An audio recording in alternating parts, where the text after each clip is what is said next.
All right, my writers. Today we're going to talk about command sentence. Command sentences are another type of sentence. So we're going to think of command sentences as someone telling you to do something, okay? All day long, people tell you things to do. Your mom tells you what to do. If you have an older brother and sister, I'm sure they tell you what to do. Grandparent, a father, everybody tells you what to do. So a command is a lot of times when you don't say, like, you do this and you do that, they just tell you what to do without using the word you. So I'm going to give you an example by looking at this picture. So this is a dog. I did my best. We can use this dog picture to help us tell this dog things to do. Now, when you're talking to your dog, you're not going to say, you sit down, right? You wouldn't say that to your dog. When you tell your dog what to do, you say, sit down.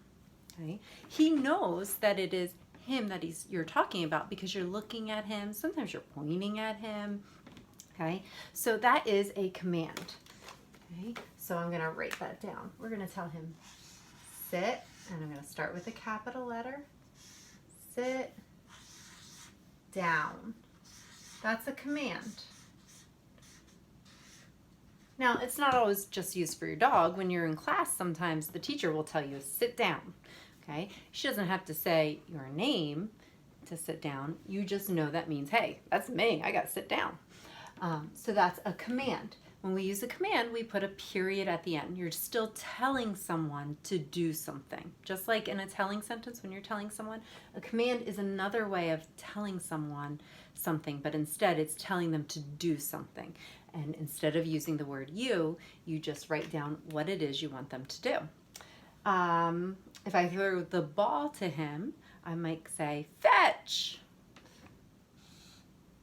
And even though it's only one word, it's still a command. I'm still telling him to do something. Fetch. Okay? Or you could even say, fetch the ball. What else can I tell my dog to do?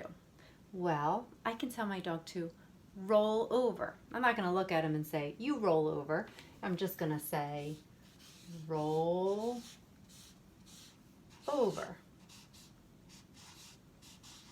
Period. I'm giving a command. Oh, what if he's doing something wrong? Stop it. Right?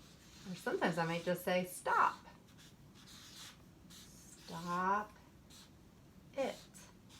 Okay, it's a command. I start with a capital letter. I end with a period. Okay. I can also tell him, let's see, we have sit, fetch. What dinner time? What can we tell him? Eat your food, right?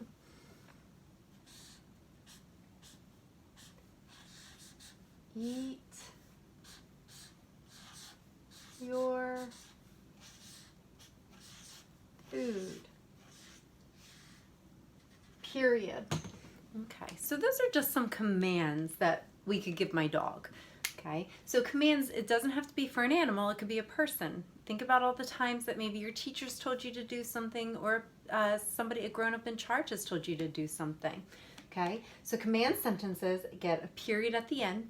They are telling someone to do something, and a lot of times it doesn't say you or somebody's name. It's just the thing you want them to do.